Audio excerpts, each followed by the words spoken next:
Alhamdulillahi Rabbil Alamin. Wassalatu wassalamu ala ashrafil anbiya'i wal mursalin wa ala alihi wa sahbihi ajma'in. Rabbi shrah li sadri wa yassir li amri wahlul 'uqdatam min lisani yafqahu qawli. Subhanaka la ilma lana illa ma 'allamtana innaka antal alimul hakim. La hawla wa la quwwata illa billahil aliyyil azim. Amma ba'd.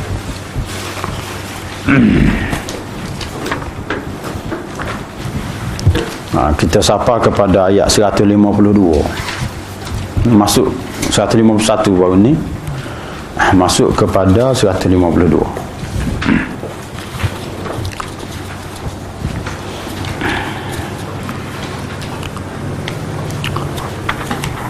Dua nikmat besar yang Allah Subhanahu wa taala bagi kepada hamba-Nya.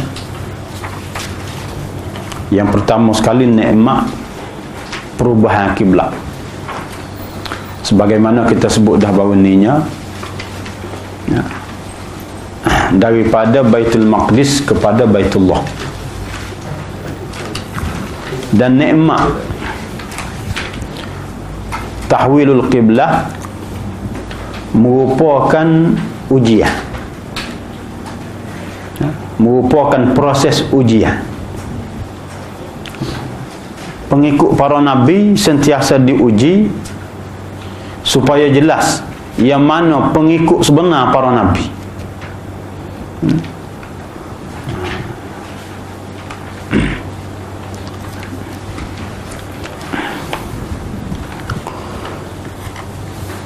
Yang keduanya nikmat diutuskan nabi itu sendiri,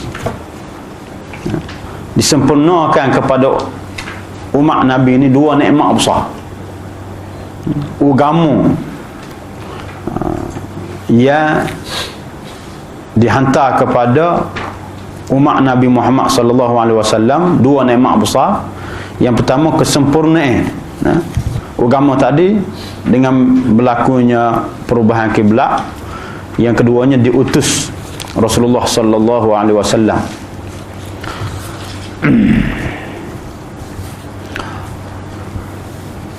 Nabi sebagai nikmat dengan Nabi melaksanakan 5 tugas besar. Melaksanakan 5 tugas besar, dan tugas Nabi sallallahu alaihi wasallam dipikul oleh umat sama.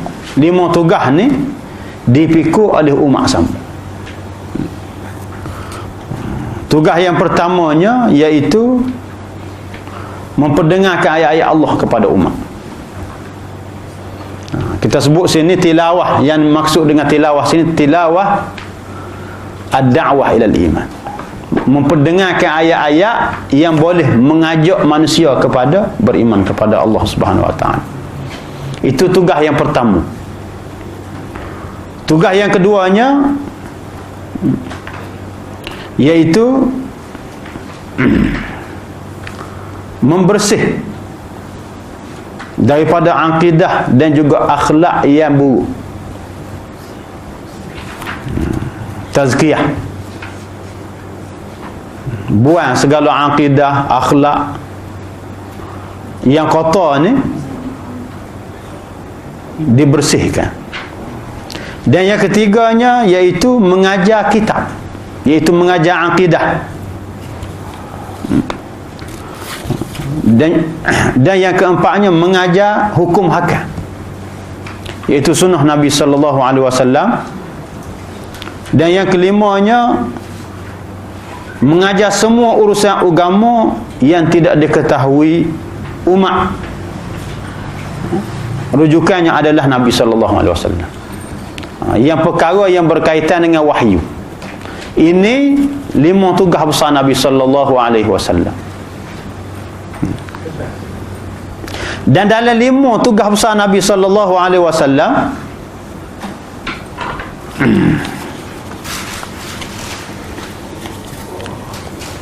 mengajar dan juga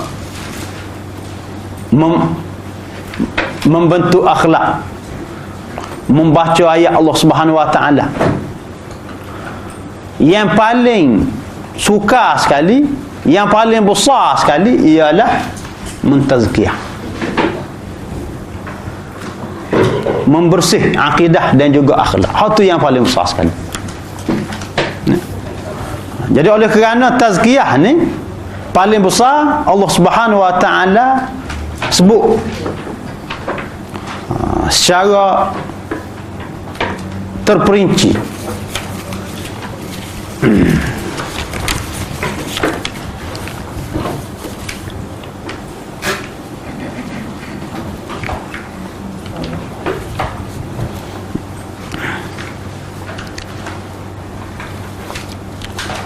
Tentang proses tazkiyah.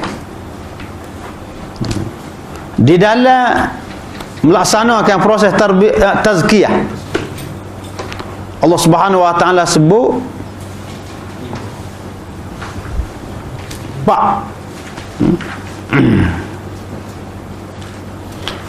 lima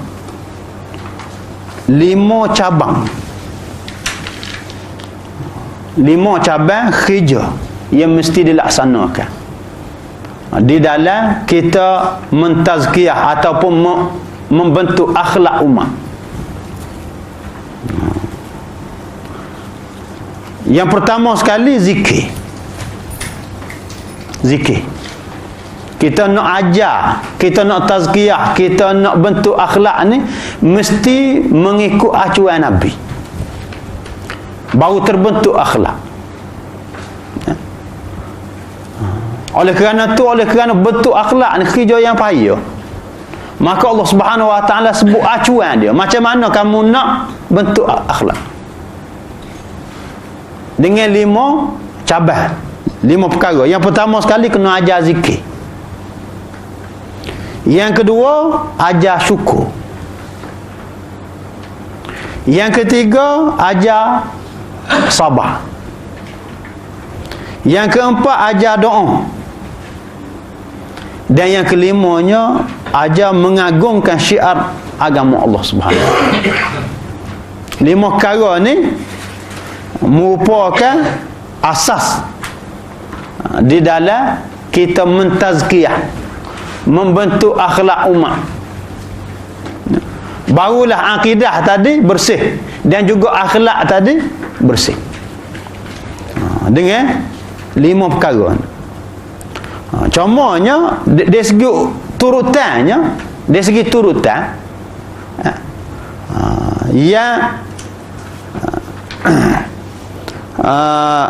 turutan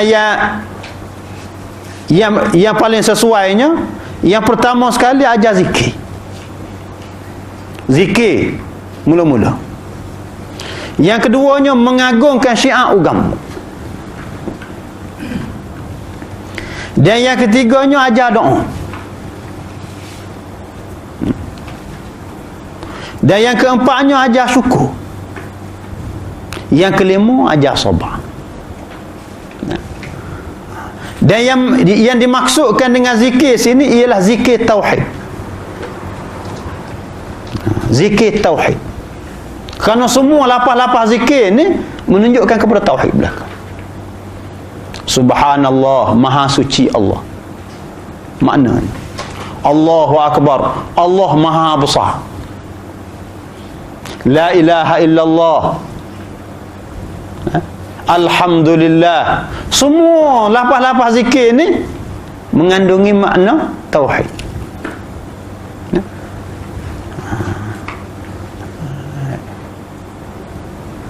Dan zikir ni sebagaimana disebut dalam hadis Nabi sallallahu alaihi wasallam, sama ada kita zikir secara bersendiri seorang ataupun kita berzikir secara ramai-ramai.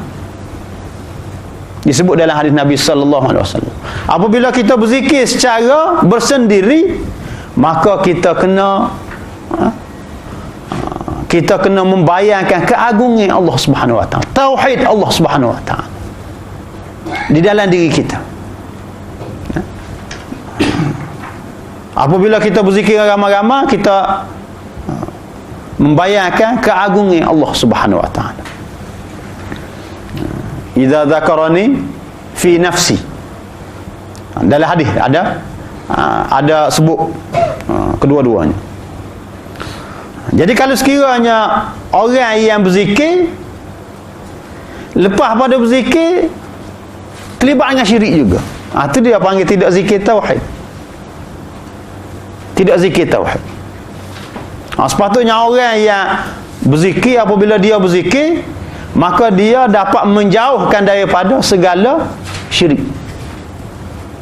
Kerana zikir tadi sudah masuk ke dalam jiwa dia, dalam hati dia, mentauhidkan Allah Subhanahu Wa Taala. Itu zikir yang sebenar. Itu zikir yang sebenar. Sebab itulah zikir ni diajar oleh Nabi sallallahu alaihi wasallam. Diajar oleh Nabi sallallahu alaihi wasallam.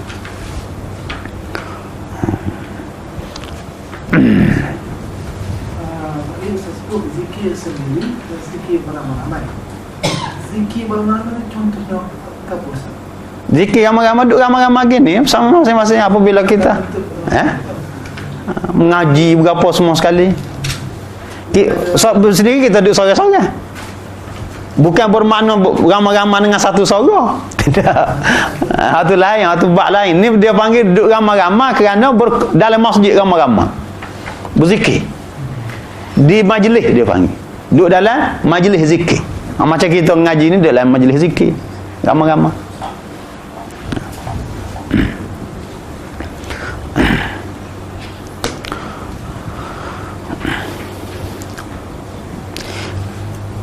Zikir, apabila kita zikir dengan cara yang betul, maka dia boleh menyuburkan tauhid kepada Allah Subhanahu Wa Taala. Boleh menghidupkan tauhid apabila kita zikir dengan cara yang betul. Tapi kalau zikir dengan tidak betul, sama ada lapah zikir itu sendiri, yang tidak berasaskan kepada wahyu, lapah-lapah zikir sendiri yang tidak berasaskan kepada wahyu, maka dia tidak menyuburkan tauhid. Selepas daripada zikir, orang yang zikir dengan sebab hati dia sentiasa ingat kepada Allah Subhanahu Wa Taala, hidup dia ni sentiasa hidup dengan zikir, maka dia akan mengagungkan syiar-syiar agama Allah Subhanahu Wa Taala. Dia akan mengagungkan syiar-syiar agama Allah Subhanahu Wa Taala. Syiar agama Allah ni lambang agama Allah, iaitu lambang ketauhidan. Itu syiar agama ni dengan mana lambang ketauhidan, yang mana syiar tu mempunyai sejarah tertegaknya tauhid. Sejarah tertegaknya tauhid. Masjid, Kaabah, Safa, Marwah, semua sekali itu ada sejarah tertegaknya tauhid. Tertegaknya tauhid. Dan termasuklah juga syiar agama Allah ni masajid, madaris dan juga makatib. Masajid, masjid-masjid, madaris, sekolah-sekolah, semua ni tempat menyuburkan tauhid. Makatib, kalau madaris ni untuk sekolah-sekolah yang untuk orang yang sudah cukup umur, dia panggil madaris. Makatib hak belum cukup umur, sekolah rendah, sekolah tadika, semua sekali ni termasuk di dalam lambang-lambang ketauhidan, sya'airillah, syiar-syiar agama Allah Subhanahu Wa Taala. Apabila kita mengagungkan syiar-syiar agama Allah Subhanahu Wa Taala, maka segala keperluan kita ni kita minta dengan Allah Subhanahu Wa Taala. Keperluan hidup kita ni kita tidak minta dengan manusia, kita minta dengan Allah Subhanahu Wa Taala. Gapo yang kita perlu, kita nak, maka kita minta dengan Allah Subhanahu Wa Taala. Kerana panji-panji tauhid telah meresap, sudah hidup, dia subur dalam diri kita. sudah masuk dalam hati kita. Jadi mengagungkan syiar agama ni, kita berasa besarnya syiar agama ni, itu termasuk di dalam proses buang segala akidah-akidah hak tak comel dan juga akhlak-akhlak hak tak comel. Jadi mengagungkan syiar-syiar agama Allah Subhanahu wa taala.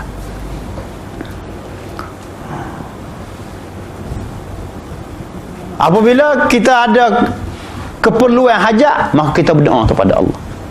Itu kerana kita tauhid sudah terpacuk dalam diri kita, sudah subuh, maka kita tidak minta kecuali kepada Allah Subhanahu wa taala. Ya. Dan apa yang kita minta, ada yang dapat, ada yang tidak dapat. Hal yang kita tidak dapat, minta. Perkara yang kita dapat dengan sebab kita berdoa kepada Allah Subhanahu wa taala, Tuhan makbul doa. Tuhan beri kepada kita, maka kita bersyukur. Kita bersyukur terhadap apa yang dikurniakan oleh Allah Subhanahu wa taala kepada kita.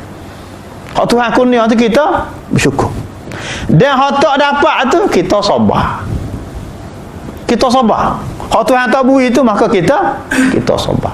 Itu asas kepada tazkiyah.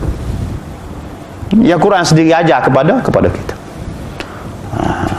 Fadhkuruni adhkurukum. Ini yang pertama sekali, ta'limuz zikr, ajar zikir. Fadhkuruni, berikhtiarlah kamu, ingatlah kepadaku, untuk ingat kepadaku. Ikhtiarlah kamu, usahalah kamu untuk ingat kepadaku, untuk ingat kepadaku. Adzkurukum, nescaya aku akan ingat kepada kamu.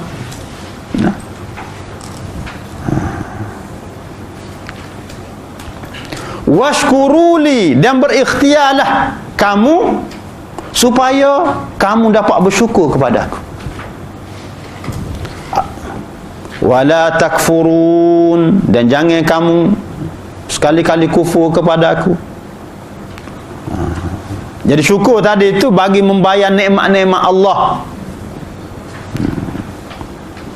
Jadi dengan sebab nikmat Tuhan beri kepada kita, maka terimalah hukum-hukum Allah. Kita terima hukum Allah tadi sebagai syukur. Berdoalah kepadanya sahaja dan berserahlah kepada kebenaran. Terimalah kebenaran. Itu syukur. Yang kedua tu, cabang yang keduanya, mengajar syukur kepada kita supaya kita bersyukur. Ya ayyuhalladzina amanu, wahai orang-orang yang beriman, ista'inu, mohonlah, mintalah bantuan daripada Allah pada segala perkara, sama ada musibah yang menimpa atau hajat yang diingini. Minta dengan Allah Subhanahu wa taala. Bis-sabri was-salah, dengan sabar. Tuhan sebut sabar. Dari segi turutannya dia tidak sebut dengan secara tersusun. Dengan sabar, mengajar sabar. Mengajar sabar.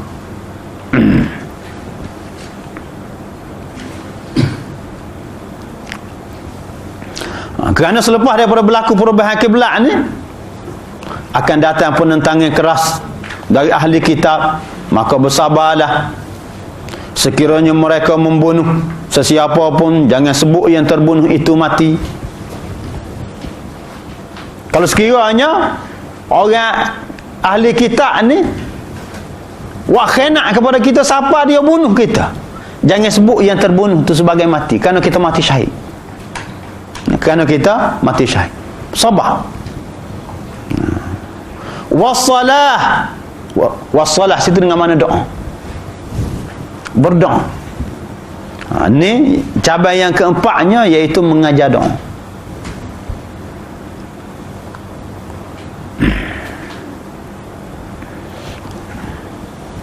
Sabar, iaitu menahan diri daripada merungut kepada manusia. Salah, semayang pula merungut sebanyak-banyaknya kepada Allah Subhanahu wa taala. Gapo hak yang kita ada keperluan hidup, jangan merungut kepada manusia. Jangan royak kepada manusia, jangan minta dengan manusia. Dan doa ni kita merung kepada Allah Subhanahu Wa Taala saja. Gapo hak kita nak keperluan hidup semua sekali, kita royak kepada Allah Subhanahu Wa Taala. Doa. Ya. Sabar dan juga doa. Innallaha ma'as sabirin. Sesungguhnya Allah Subhanahu Wa Taala bersama dengan orang-orang yang sabar.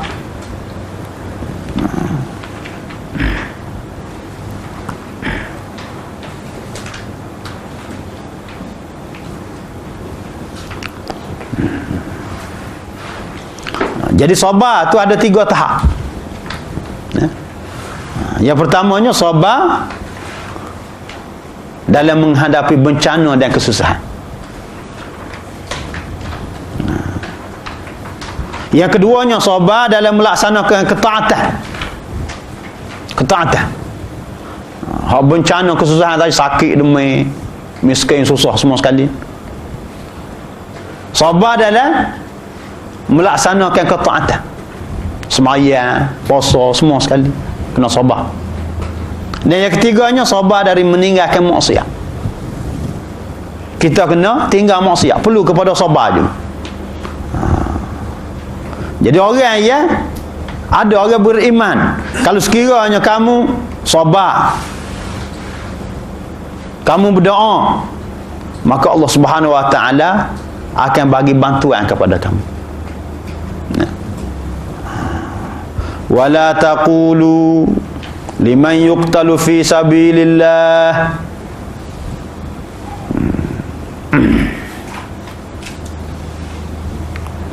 Dalam 5 cabang tazkiyah ni, 5 cabang yang kita sebut tadi, sabar yang paling payah dicapai. Dalam 5 tu yang paling payah sekalinya sabar. Maka sabar diperincikan. Allah Subhanahu Wa Taala sebut lagu mana hak kena sabar. Sabar ni Tuhan sebut dalam Quran supaya kamu faham sabar. Ya, kamu kena sabar. Yang pertamanya Tuhan sebut tahap sabar yang paling tinggi. Tahap sabar yang paling tinggi, iaitu kamu sabar sehingga kamu mengorbankan nyawa, darah kamu untuk agama Allah Subhanahu Wa Taala. Hak tu sabar yang paling tinggi sekali. Sabar mengorbankan jiwa, raga, nyawa, darah semua sekali untuk agama Allah Subhanahu Wa Taala.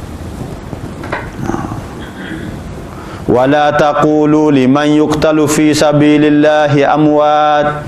Dan jangan kamu anggap kepada orang yang terbunuh pada jalan Allah Subhanahu Wa Taala itu mati. Dalam ayat ni nya tidak disebut syuhada. Liman yuqtalu fi sabilillah. Tidak kata wala taqulu li syuhada selalu. Jangan kamu anggap orang yang mati syahid. Tak, orang yang terbunuh pada jalan Allah Subhanahu Wa Taala. Kerananya orang yang syahid itu dikira syahid apabila dia terbunuh pada jalan Allah. Dia mati pada jalan Allah barulah jadi syahid. Bukan semua yang terbunuh di dalam peperangan itu syahid belaka, tidak. Kita kata syahid, tapi di sisi Allah Subhanahu Wa Taala hanyalah dia berperang fi sabilillah, kerana fi sabilillah, maka dia mati syahid. Iaitu fi sabili i'la kalimatillah. Dengan makna fi sabilillah ni, fi sabili i'la kalimatillah, pada jalan meninggikan kalimah Allah. Iaitu meninggikan kalimah Allah sehingga kalimah Allah ni berada di tempat yang paling tinggi, iaitu dalam hati manusia.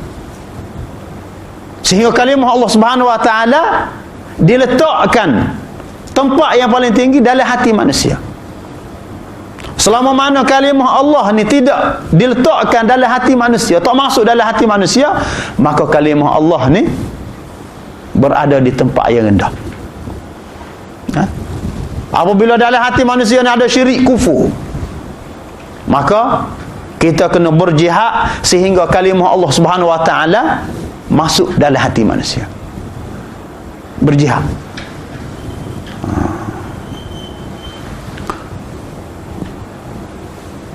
Jangan kamu anggap orang yang terbunuh pada jalan meninggikan kalimah Allah itu mati.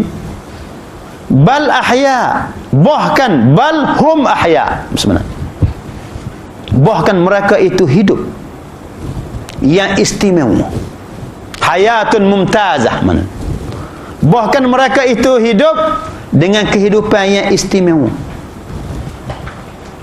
Disebut dalam hadis Nabi SAW, bagaimanakah kehidupan istimewa. Apabila orang mati syahid, akan dibawa ke syurga tu dan dijelmakan dalam seekor burung hijau. Dia terbang dalam syurga, makan buah-buah dalam syurga. Makan buah-buah dalam syurga. Kemudian waktu putar balik, duduk di lampu-lampu dalam syurga.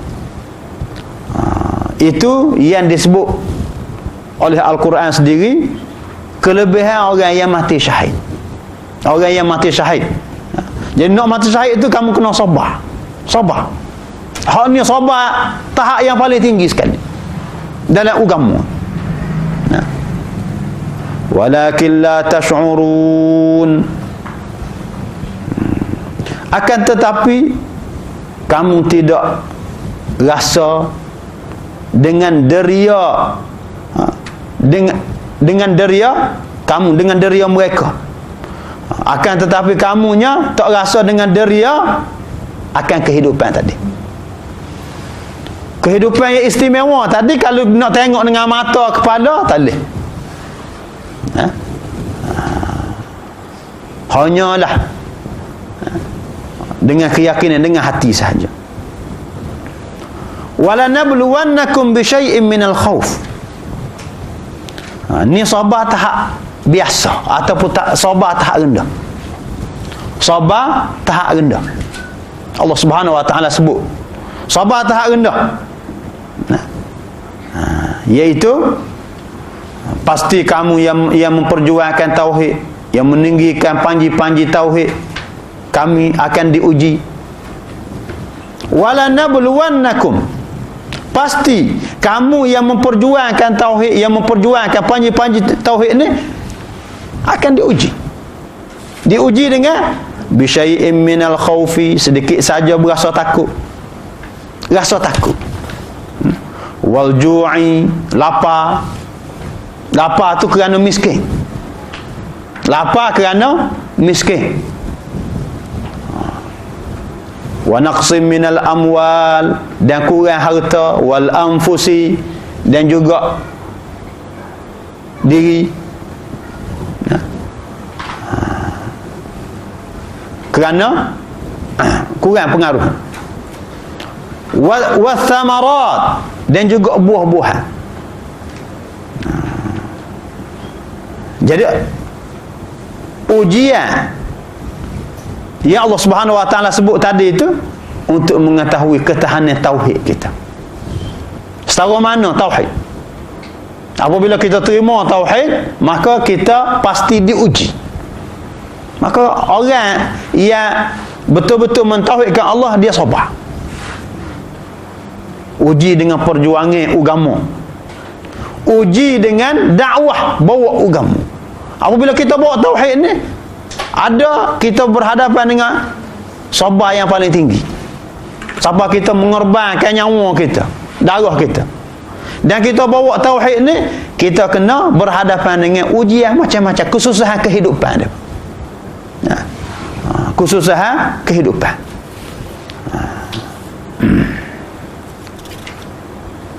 Ujian pada pakat, harta dan jiwa. 3 Tuhan uji kita. Wa basyiris sabirin, dan sampaikanlah berita gembira kepada orang yang berjaya dalam ujian. As-sabirin, orang yang sabar dan berjaya dalam ujian.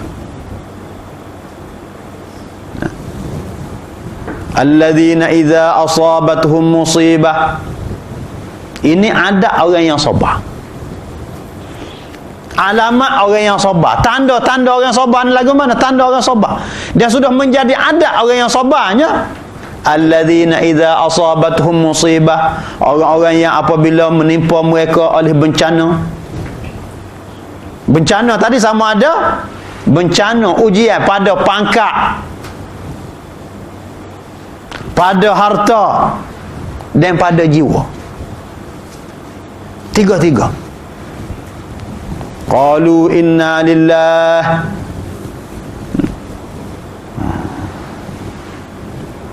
Mereka menyebut dengan hati mereka yang ingat kepada Allah. Bukan sekadar dengan mulut. Qalu inna lillah ni bukan sekadar dengan mulut. Orang yang beriman sebenarnya bukan hanyalah sebut dengan mulut saja, bahkan dengan hati sekali. Dengan hati sekali. Dengan hati. Inna lillahi wa inna ilaihi raji'un. Sesungguhnya kami milik Allah. Kami sini, kami bersama dengan harta kami, anak-anak kami, semua sekali milik Allah Subhanahu Wa Taala. Diri kami sendiri, harta kami yang kami miliki, anak-anak kami yang kami miliki, semua sekali milik Allah Subhanahu Wa Taala. Wa inna ilaihi raji'un, dan kepadanya kami kembali, iaitu daripada dunia. Daripada dunia ni kita kembali kepada Allah Subhanahu Wa Taala, dan di sana akan dapat ganjaran pahala. Ulaika alaihim salawatun, mereka yang sabar tadi, yang mendapat berita gembira daripada Allah Subhanahu Wa Taala, janji daripada Allah Subhanahu Wa Taala. Mereka itu alaihim, kepada mereka salawatun min rabbihim, ucapan tahniah, ucapan penghargaan min rabbihim, daripada Tuhan mereka. Bukan daripada raja, bukan daripada Perdana Menteri, daripada Tuhan, daripada Allah Subhanahu Wa Taala. Orang yang sabar. Wa rahmatun, dan juga rahmat daripada Allah. Wa ulaika humul muhtadun, dan mereka itu orang-orang yang sabar tadi. Hak tu di akhirat kelak. Hak atas dunianya mereka terpimpin. Wa ulaika humul muhtadun, dan mereka adalah orang-orang yang terpimpin di dunia. Bukan saja mereka ni dapat ganjaran di akhirat saja, tidak, atas dunia pun mereka mendapat petunjuk daripada Allah Subhanahu Wa Taala, pimpinan daripada Allah Subhanahu Wa Taala. Berapa dah kita sebut tadi? 4 semua sekali. Ta'lim zikir, doa, sabar, dan juga syukur. 4. Hak tazkiyah ni. Dan hak yang kelimanya ta'zim sya'airillah. Ta'zim sya'airillah, iaitu Safa dan juga Marwah. Safa dan juga Marwah. Jadi Safa dan Marwah ni tempat yang ada sejarah yang ditegakkan tauhid. Ada sejarah tauhid. Safa dan juga Marwah. Ini yang kelima.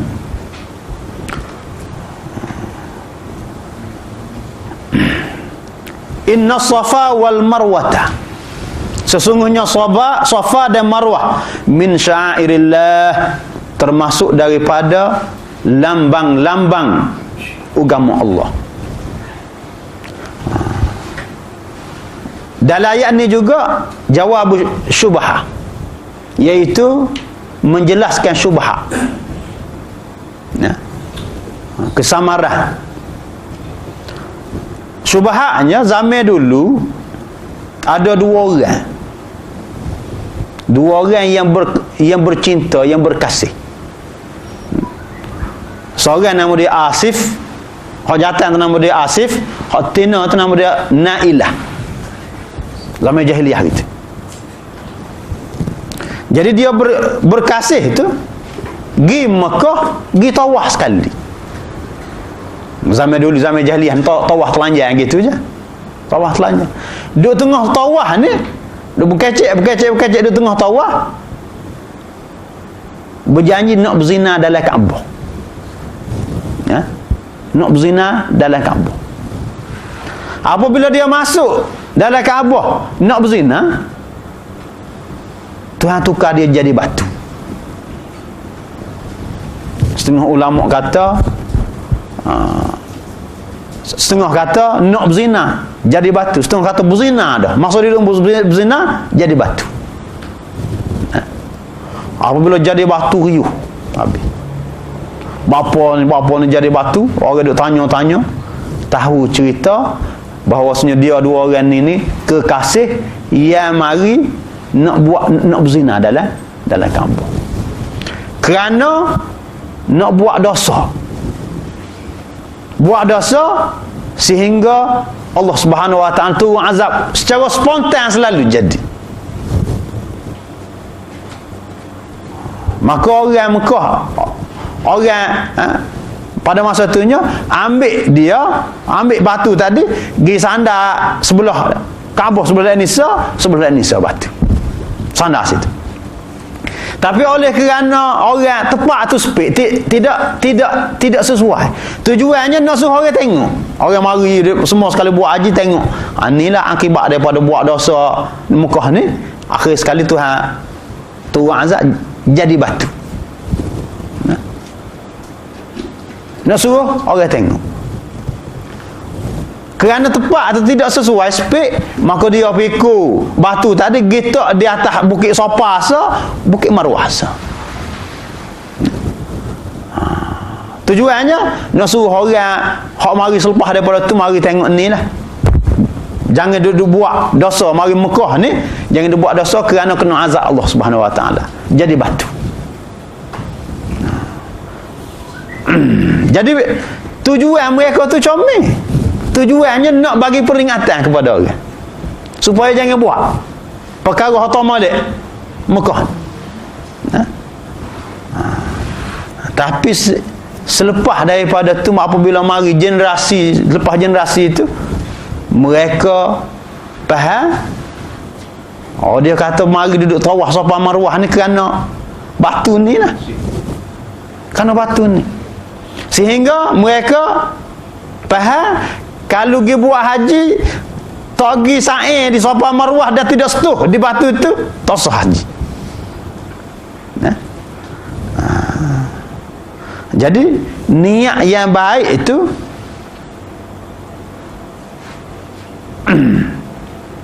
tetapi bukan sunnah Nabi, maka dia tidak membawa kebaikan. Niat comel dah niat, tapi bukan dengan sebab sunnah Nabi, bukan dengan wahyu. Yang menyebabkan apabila mari generasi lain, dia faham lagu lain.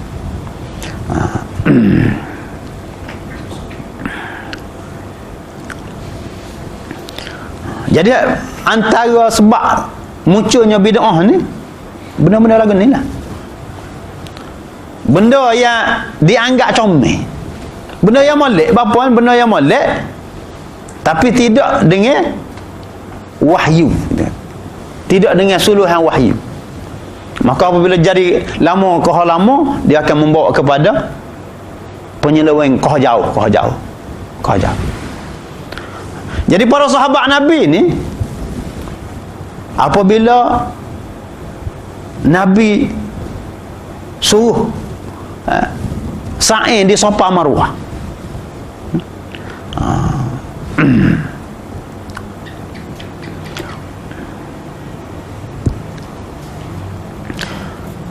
sahabat Nabi ni ada dua golongan. Ada satu golongannya semasa jahiliah itu, apabila buat haji pergi situ. Ada memang tidak setuh zaman jahiliah, tak ada satu. Apabila ada hak sahabat Nabi ni, hak zaman jahiliah dulu apabila buat haji duduk situ. Batu tadi apabila Tuhan suruh sa'i, dia mari berasa berat. Kerana hak tu jahiliah. Kerana hak terlibat dengan hak jahiliah. Dia faham Safa dan Marwah tu sendiri hak jahiliah juga. Maka Allah Subhanahu wa taala sebut Safa dan Marwah ni merupakan mercu tanda tauhid. Ada sejarah yang tersendiri. Tak ada kaitan dengan batu 31 tak ada. Batu tu baru waktu tu. Asalnya zaman Nabi Ibrahim AS begitu lagi. Ya. Satu pengorbanan yang besar Siti Hajar. Kerana menerima perintah Allah Subhanahu wa taala. Kerana melaksanakan hukum Allah Subhanahu wa taala, pengorbanan yang besar. Rela hidup susah ditinggalkan oleh suami dia di padang pasir. Hasil daripada dia tu bunga, Bukit Safa, Bukit Marwah, pergi hunggah cari air semua sekali, dengan sebab pengorbanan besar kepada agama, kerana mentauhidkan Allah Subhanahu wa taala.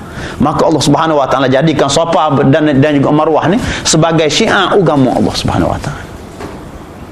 Tak ada kaitan segi rabuk dengan batu hak yang orang jahiliah pergi duduk setuh tu, tak ada kaitan dengan apa satu. Yang menyebabkan sahabat Nabi-nya tenang semula, tak ada apa satu tu. Kerana dia faham hak asalnya ada kaitan dengan batu tadi, kepercayaan tadi. Inna Safa wal Marwata min sya'airillah. Sesungguhnya Bukit Safa dan Bukit Marwah min sya'airillah, termasuk daripada lambang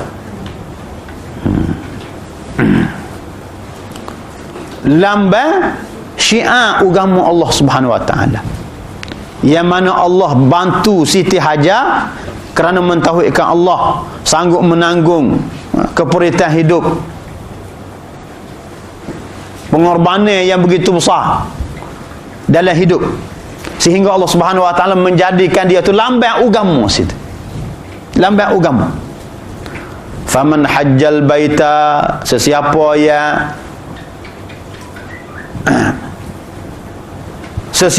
yang pergi haji, pergi ke Mekah untuk buat haji, awi' tamara ataupun untuk umrah, fala junaha alaihi, maka tidak salah kepadanya, tidak syirik. Dengan mana? Fala junaha alaihi, tidak jadi syirik dengan sebab dia pergi sa'i di Safa dengan Marwah tadi. Kerana sahabat Nabi-nya masih menganggap itu syirik. Ada batu tadi, Asif dengan Nailah yang tadi syirik. Maka dia kata hak asal Allah Subhanahu wa taala sebut hak tu baru je, tak ada, sebenarnya tak ada. Ayyat tawafa bihima, dia bersa'i di Safa dan juga Marwah. Buah kepercayaan ini dia panggil buah jawab syubhat, daf'u syubhat. Kesamaran yang ada dalam pemikiran para sahabat Nabi. Buah asalnya agama ni comel, cuma dia jadi ada syirik berapa semua sekali itu baru berlaku. Wa man tatawwa'a khairan,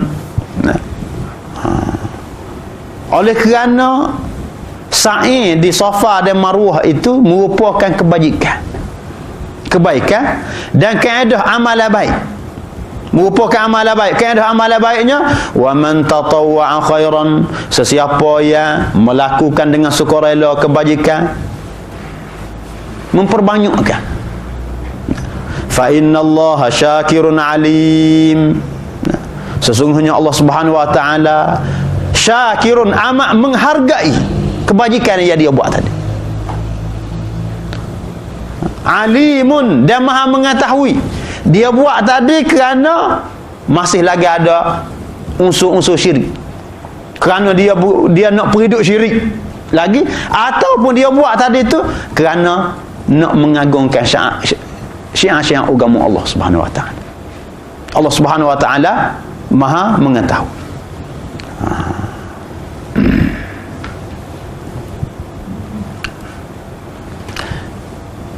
Innal ladhina yaktumuna ma anzalna. Habis 5 asas sebagai tazkiyah. Kita sebut di dalam kita mentazkiyah, sebagaimana yang diajar oleh Qurannya, dengan 5 perkara. Ajar zikir, ajar ta'zim sya'airillah, ajar doa, ajar syukur dan juga ajar sabar. 5 perkara. Ini cara Quran tazkiyah. Jadi para sahabat Nabi ni boleh jadi daripada jahiliah jadi ke generasi yang paling baik ni dengan sebab Rasulullah sallallahu alaihi wasallam telah mentazkiyah sebagaimana yang diajar oleh Quran. Yang diajar oleh Quran. Innal ladzina yaktumuna ma anzalallah. Ini zajar ma takhwif ukhrawi, ancaman setelah Allah Subhanahu wa taala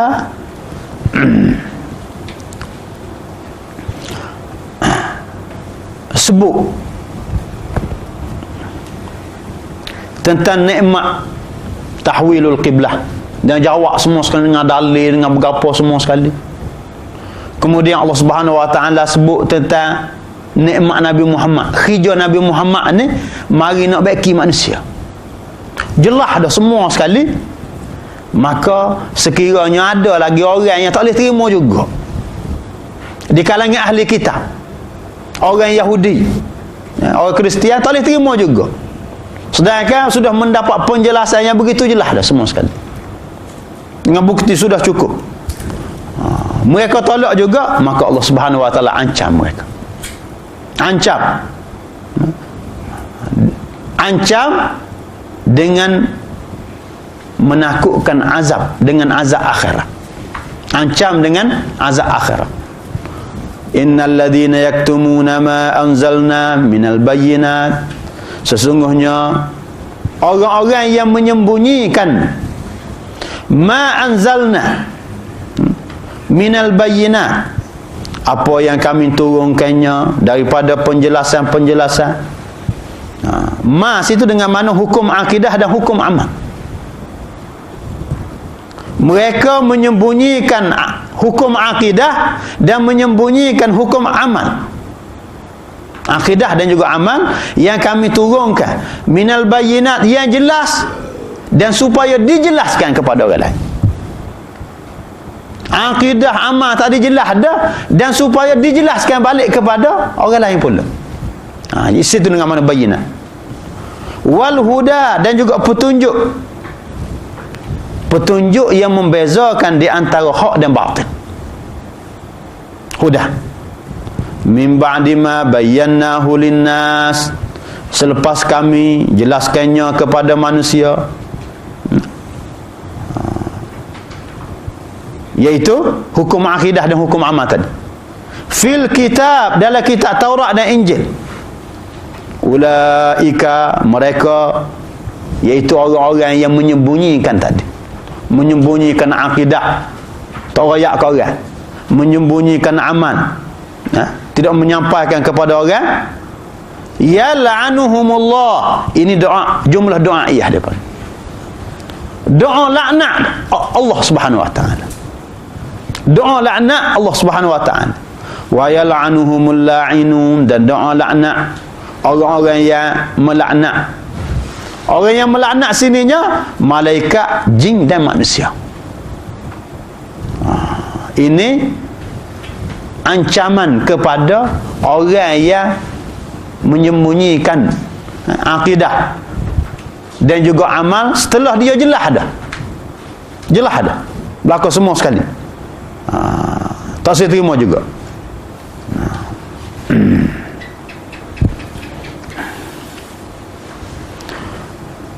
Menyembunyikan hukum ni berdosa dah. Kita menyembunyikan hukum berdosa dah. Tapi menyembunyikan hukum tauhid lebih besar dosa. Akidah ni lebih besar dosa lagi.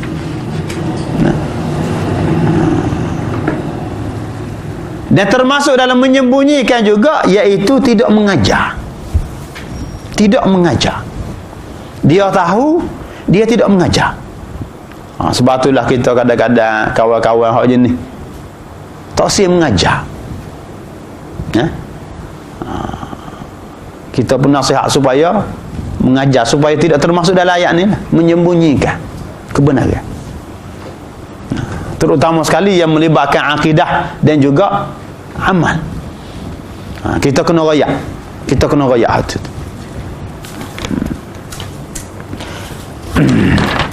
Illa allazina tabu, kecuali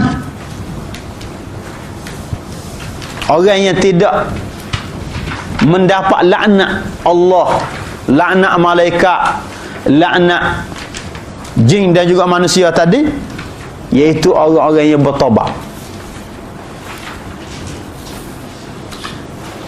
iaitu membina hidup baru. Dia bertaubat ni, dia bina hidup baru. Hidup lama itu tinggal belakang dah semua sekali.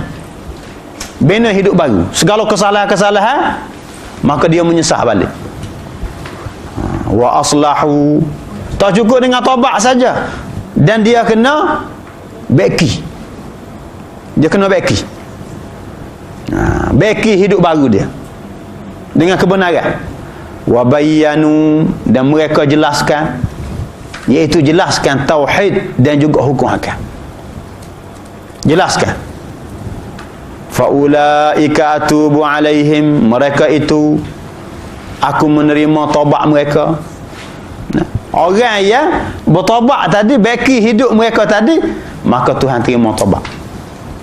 Wa anat tawwabur rahim, dan aku Tuhan yang pertama sekali maha menerima taubat dan suka hambanya bertaubat. Tawab dengan dua makna. Menerima taubat apabila hamba aku beki balik kehidupan mereka, tidak lagi menyembunyikan kebenaran. Tidak lagi menyembunyikan kebenaran, maka aku terima taubat. Dan aku suka hamba aku bertaubat. Aku galakkan hamba aku bertaubat.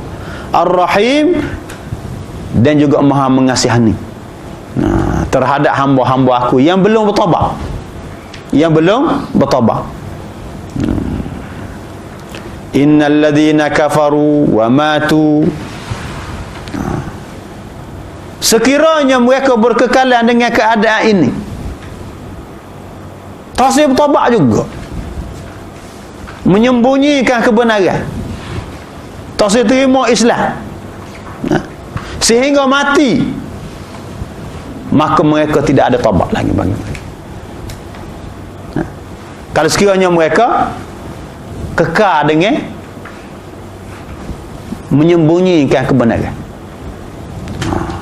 Innal ladzina kafaru, sesungguhnya orang yang kafir, iaitu berkekalan dengan menyembunyikan kebenaran, mereka terus dengan kafir. Wa matu, dan sehingga mati dalam kafir. Wa hum kuffar, dalam keadaan mereka kafir, mati dalam keadaan mereka tu kafir. Ulaika alaihim la'natullah, orang yang berterusan dengan sifat tadi, ke atas mereka laknat Allah wal malaikah, dan laknat para malaikat, wan nasi ajma'in, dan laknat semua manusia. Laknat semua manusia. Khalidina fiha, kekal di dalam laknat. Mereka tu kekal dalam laknat. La yukhaffafu anhumul azab, mereka tidak diringankan terhadap mereka azab di akhirat kelak. Apatah lagi mereka boleh tubik, diringan pun tidak. Azab di akhirat kelak. Walahum yunzarun, dan mereka tidak diberi tempoh. Tidak diberi tempoh untuk bertaubat semula. Tak ada dah tempoh. Wa ilahukum ilahun wahid.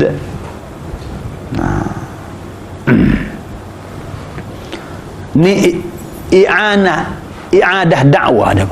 Ulang balik dakwah surah. Ayat 1 sehingga ayat 163, permulaan sampai 163 ni menceritakan tentang syirik i'tiqadi.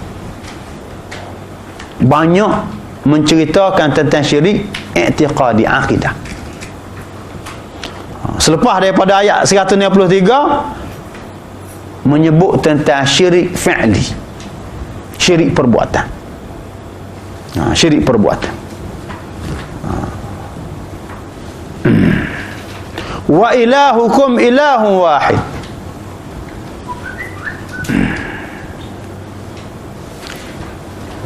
Dalam syirik i'tiqadi yang Tuhan sebut sebelum daripada ayat ni, sehingga ayat 63 ni, dua perkara. Yang pertama, i'tiqad Allah sahaja yang mengurus dan mentadbir. Alan Tuhan sebut.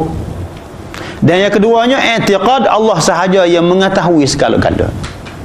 Ilmu yang merangkumi segala-gala hanyalah Allah Subhanahu Wa Taala sahaja.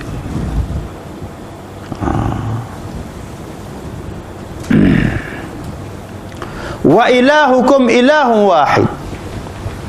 Tuhan kamu ialah Tuhan yang satu. La ilaha illahu, tidak ada Tuhan yang sebenar yang layak disembah kecuali Dia. Ar-Rahman yang maha pemurah, Ar-Rahim yang maha mengasihani.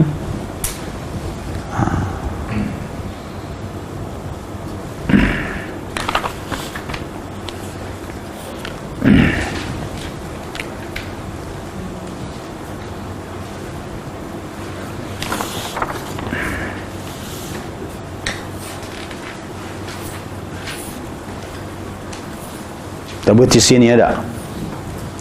Dekat dengan 10.30 ni. Pasal panjang sikit ayat ni.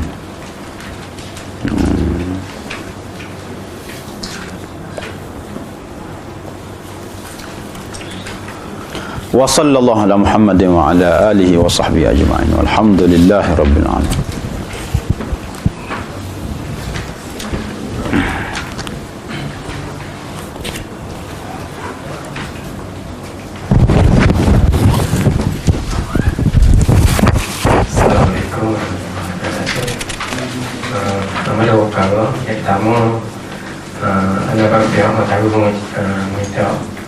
Maaf di atas